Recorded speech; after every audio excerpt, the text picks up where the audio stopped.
Hello everyone, it's Sherry from the CGH Health Foundation and welcome back to another What's Cooking CGH video.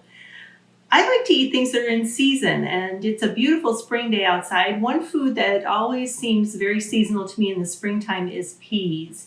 And I know people who do not like peas, and I wonder if it's because they grew up eating the canned kind of mushy gray variety of peas. But if you've eaten a fresh pea from the garden, just picked it and opened it and popped it in your mouth, you know how sweet and delicious peas can be. Many years ago, I learned a little poem, so bear with me as I recite this poem that I learned by heart, and I have never forgotten it. It is, I eat my peas with honey, I've done it all my life. It makes the peas taste funny, but it keeps them on my knife. And I thought that was the cutest little poem. And I'm going to do something a little strange with peas today. I'm not going to be making them with honey, but I'm going to be doing kind of an unusual preparation that you wouldn't normally think of using green peas for. I'm actually going to be using a frozen sweet pea, and I am a big fan of frozen vegetables. For where we live in the Midwest, you can't get fresh vegetables all year round anyway, or it's very difficult. And most of the vegetables that we do get in the fresh produce department have been picked weeks ago and traveled a long distance, and they're maybe no longer at their peak of freshness. Frozen vegetables, on the other hand, are picked when they are ripe in the field, quickly blanched, frozen, and so they retain all of the nutrition and the flavor that you might get with a frozen vegetable.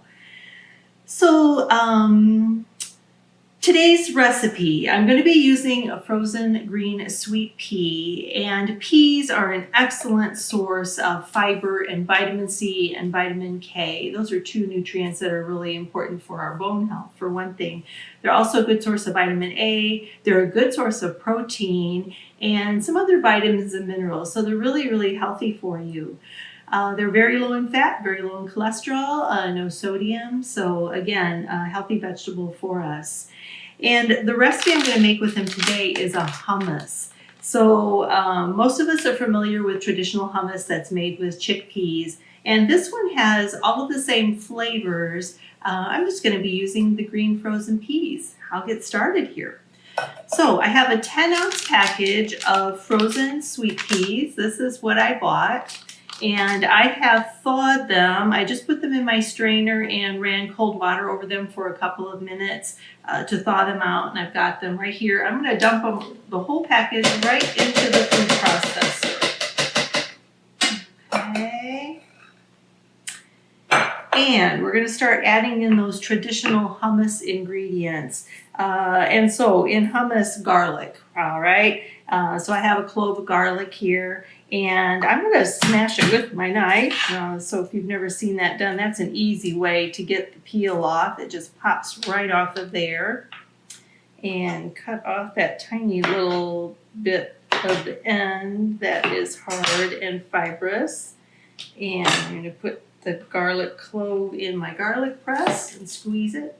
I love recipes like this where you can just dump everything into the food processor. Isn't that handy? Okay, so the garlic goes in. Another really traditional ingredient in hummus is lemon juice. So I've got half of a lemon here, and I'm going to squeeze that right into the food processor. There we go with our half a lemon. And olive oil also. So olive oil is traditional in hummus. I'm going to add 2 tablespoons of a good quality extra virgin olive oil.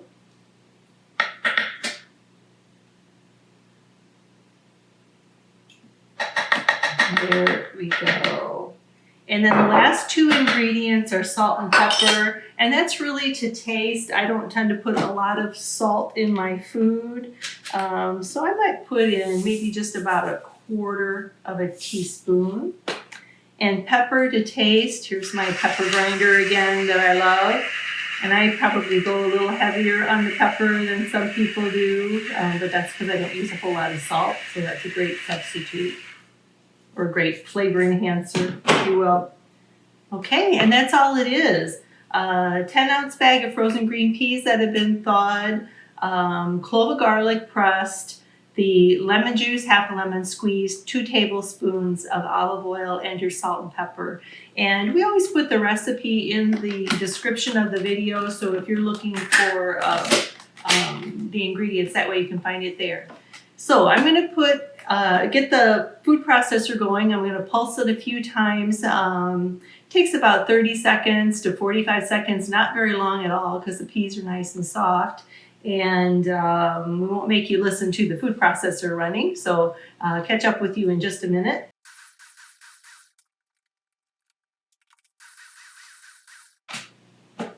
And there you have it. As you can see, I stopped about halfway through and kind of pressed with my spatula the peas that were unprocessed down in there and processed it a few more times. So it doesn't take very long at all. And as you can see, you have this beautiful bright green mixture. And I have a pretty little dish here that I'm going to put it in. Isn't that beautiful? That would make a great addition to an appetizer table or whatever. Some other ideas for serving this. If you wanted to add some additional seasonings to it, something else that goes great with peas would be mint, and you could add some mint. You could sprinkle a little bit of feta cheese on top. I'm just going to eat mine with a pita chip. So this is just a pita that I toasted in my toaster and cut into little wedges. Let's give it a taste.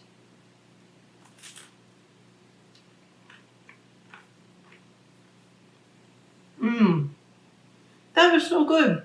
Fresh and green and garlicky. Tastes like springtime.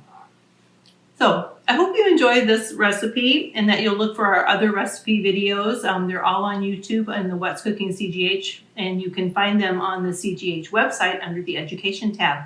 See you next time.